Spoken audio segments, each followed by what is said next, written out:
Nah, pada bagian ini setelah kita mendapatkan cerdik, ada opsi kalau misalkan ada pendaftaran P3K atau pendaftaran PNS di.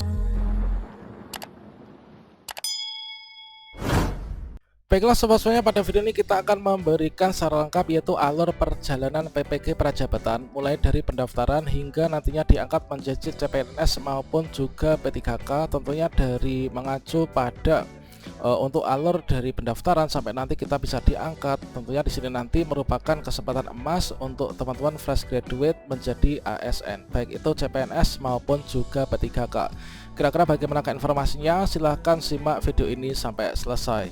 Namun sebelum kita lanjutkan, perlu saya ingatkan, bagi teman-teman yang mungkin baru saja menemukan channel ini silakan klik tombol subscribe-nya dan aktifkan notifikasi loncengnya, sehingga nanti jika ada update video terbaru, kalian tidak akan ketinggalan informasi. Baiklah sobat-sobatnya, perlu diperhatikan untuk kuota nasional PPG Prajabatan di tahun 2023 ini meningkat yaitu sebanyak 59.019 mahasiswa.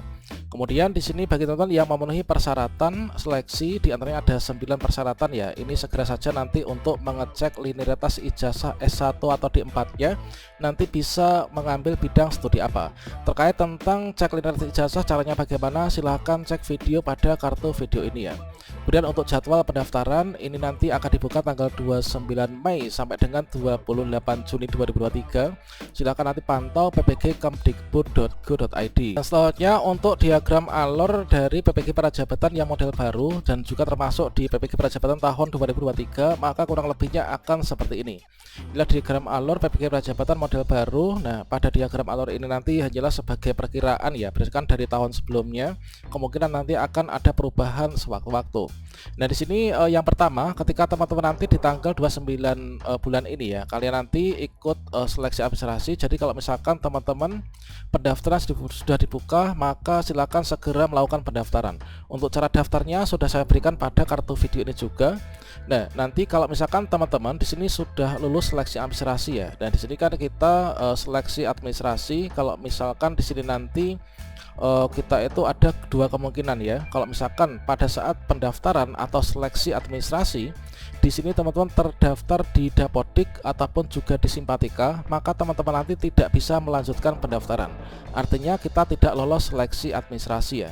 Kalau misalkan teman-teman tidak terdaftar di Dapodik, maka nanti kalian akan bisa lulus seleksi administrasi.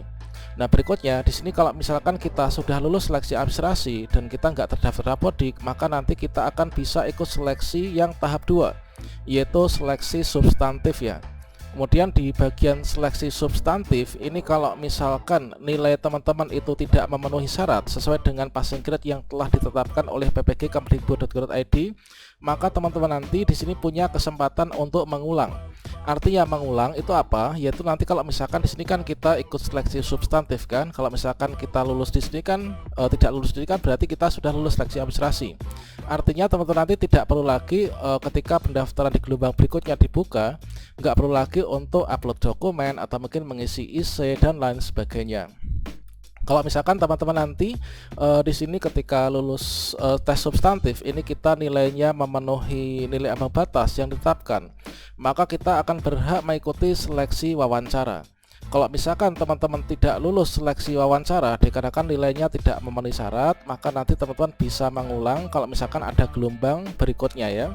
Kemudian kalau misalkan teman-teman diseleksi wawancara di sini nanti memenuhi nilainya, maka teman-teman nanti akan menandatangani yaitu fakta integritas, ketika termasuk juga nanti perjanjian yang harus kita sepakati ketika teman-teman sudah lulus di PPG Prajabatan di tahun ini.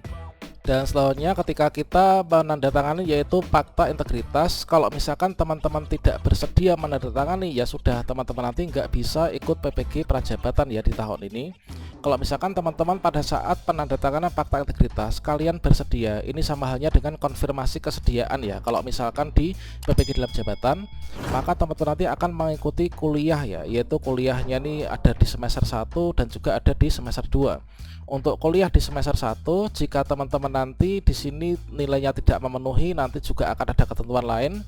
Kalau misalkan nilai teman-teman ini memenuhi ketika kuliah di semester 1, maka teman-teman bisa melanjutkan kuliah kuliah di semester 2. Namun saya rasa ketika kita sudah kuliah di semester 1, saya rasa tidak ada ya yang nilainya nggak memenuhi. Tentunya semua itu berupaya untuk supaya memberikan yang terbaik ya, supaya nilainya itu terpenuhi. Kalau misalkan kuliah di semester 2 ini kita nilainya terpenuhi juga, maka teman-teman nanti akan mengikuti yaitu menunggu jadwal untuk UKM PPG ya. Nah, di sini nanti menunggu jadwal UKM PPG. Kalau misalkan belum keluar, ini nanti silahkan ditunggu di ukmppg.kemdikbud.go.id. Dan berikutnya nanti kalau misalkan jadwal UKM PPG ini sudah keluar, maka teman-teman nanti mengikuti UKM PPG.